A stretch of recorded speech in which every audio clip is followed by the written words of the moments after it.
The battlefield burned beneath the dark sky. King Aldrin stood among the flames, his sword dripping with blood. "Mercy is for the weak," he roared. "I will crush every kingdom until all kneel before me." His soldiers cheered, but fear filled their eyes. Aldrin was no longer just a king, he was a monster driven by war.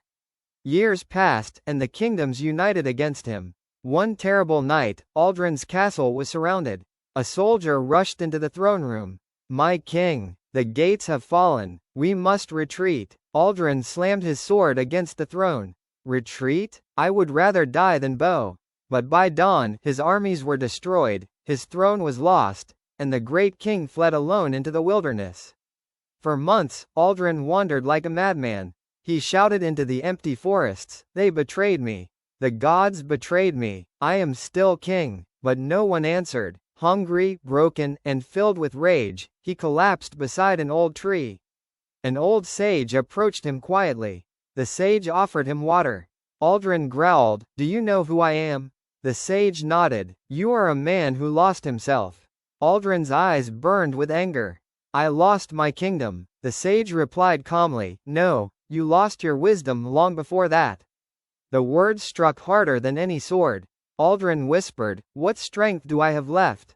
The sage sat beside him and said, "The strength to change." Days turned into years. The fallen king stayed with the sage, learning patience, humility, and peace. One day Aldrin asked, "Can a man like me ever be worthy again?" The sage smiled. "A wise king is not the one who never falls, but the one who rises better."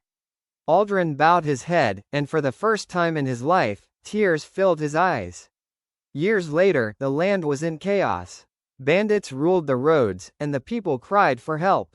A village elder looked at Aldrin and said, "We need a leader. Will you fight for us?" Aldrin looked at the frightened people and answered, "I once fought for power. Now, I fight for peace." He united the villages, defeated the warlords, and restored order, not with fear, but with justice. Soon, the people placed a crown before him. Aldrin stared at it silently. The elder said, "You have earned the throne, my king." Aldrin lifted the crown and said, "I will rule not as a master, but as a servant to my people." The crowd cheered as the fallen monarch became the wisest king the land had ever known. And Aldrin spoke one final truth: the greatest battle is not against enemies, but against the darkness within.